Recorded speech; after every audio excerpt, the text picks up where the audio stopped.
even the best of businesses eventually get some sort of negative review. There's always inconsistencies between customer expectations and what the business actually will do. So, sometimes customers' expectations are too high or higher than the business wants them to be. So, some kind of disconnect happens, and usually the result of that will be a negative review on an online review site. Luckily, there's always something you can do about it. You don't just have to accept a negative review and move on and try to deal with it. Rather than get defensive, there are some things you can do to try to turn that negative review into a positive, or at least a neutral. You want to try to get rid of the negative review or improve it as much as possible. So there's a few things you can try. My 4 simple step process to handle negative reviews online. So the first step that you're going to want to do is wait it out. You don't want to, a negative review is going to, ruffle some feathers. You're not going to feel very good about it. You're going to be emotional about it. Whether you recognize it or not, there's going to be some sort of negative emotion inside you. So you don't just want to jump on it and respond right away, because then you're going to get defensive and angry, and it can come out in horrible customer service, and that negative review can be made even worse. That's the last thing you want to do. You don't want to make your negative review even worse and look worse to future customers. Say I'm looking for a restaurant and I'm looking at some of the reviews. I do look at the reviews and I see what people are saying, and I want to see what the negative reviews are, and I make a judgment on whether that negative review is even valid. This is me as a customer. I'm going to make that judgment. I don't say, oh, they have a negative review, I can't go there. I'm going to look at it and see, well, is that negative review justified? What has the company rectified it? I want to see those things. How did the company respond? If it's in a poor, emotional, negative way, then that's definitely a company that I'm going to stay away from. You don't want to do business with a company who responds hastily and negatively to a negative review.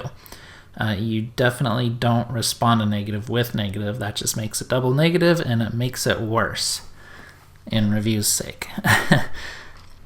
So you just wait 24 hours, even if you think you're fine to respond and you don't think you're going to respond negatively.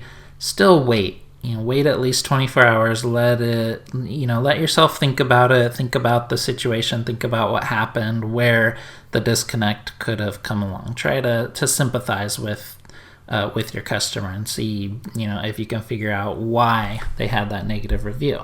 So once you've waited that 24 hours, get some clarification on what the issue was, why they didn't feel like they got the service. Kind of don't respond to the review and try to solve it right away. Try to ask questions and sympathize with them and try to figure out what went wrong.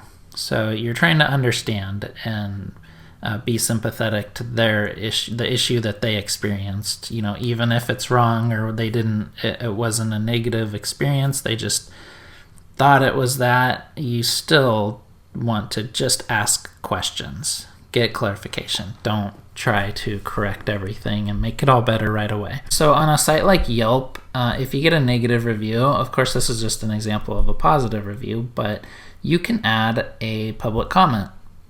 You probably want to a negative review, you want to respond publicly, politely and publicly to, apologize for the inconvenience, basically kiss butt. You don't want to be negative. You don't want to get defensive. You don't want to try to defend your side of it. You just want to sympathize with them and apologize for the inconvenience that they've gone through, and ask if there's anything you can do. On Yelp also, you can send them a direct message. So just make sure you add a public comment to acknowledge their problem and, sympathize with them and try to, let them know that you're going to do whatever you can to fix that. and then, contact them directly to try to make that, have that conversation on what in detail you can do. And that'll also give you the benefit of being able to learn what went wrong. So in the future, you can improve your business process so you don't even run into this problem again. So on Google, you can view and edit responses. So you can edit replies right in here. And Google, even gives you a little checklist on some things to go through. And, if it's a real minor complaint, you didn't really get a huge review, you might not even need to respond to that. You don't have to respond to unless it's really bad, something's bad said in it, 3 stars, 4 stars, 5 stars, just fine. 2 stars and 1 star, you're probably going to want to respond. So the next thing, once you've responded politely and asked those questions, and you can connect step 2 and 3 when it's at the right time, you can try to take the conversation offline. When I say take it offline, it's not literally off the internet, of course. You're just going into a private chat session, so maybe direct message, email, something like that. So once you've taken it offline, you can get more clarification on the issue. Ask the questions and see offline. You can try to figure out if there's something you can do to make the problem better. So you're basically trying to sympathize with the user and figure out what would have made their experience with you better and how you can fix that problem. Sometimes you may have to spend a little extra money. Sometimes you may lose money on this customer, but overall, it's okay to lose a little bit of money and time to improve your ratings, because that's going to affect every future customer. You don't want to negatively impact your business because of one customer. So because you're unwilling to take a loss from one customer. Sometimes it's fine just to take a loss from that one customer, and maybe you won't have them as a customer in the future, but it's going to mean that you'll have more customers in the future. You'll have better reviews, and people are going to look more positively on your business. So do whatever you can to try to fix the problem for the customer, to at least get your review back to, to get the service back to neutral. You don't have to make it from negative to outstanding service. Oh, of course, that would be great. But your ultimate goal is just to bring that service at least to neutral, so they don't have a negative experience in their mind. They don't think of you that way. Once the customer is satisfied with that, with your solution, you can ask for an update. You want to, after you've done all that, you can ask them to update the review. It's as simple as that. So now that you hopefully ask them to get, to update your review, to at least update it to something a little bit more neutral, maybe from a 1 star to a 3 star, saying they at least tried to fix the problem. Maybe that's what they'll update the reviews for. So to reiterate, the 4 steps are wait. You want to wait. Don't get hasty and respond negatively.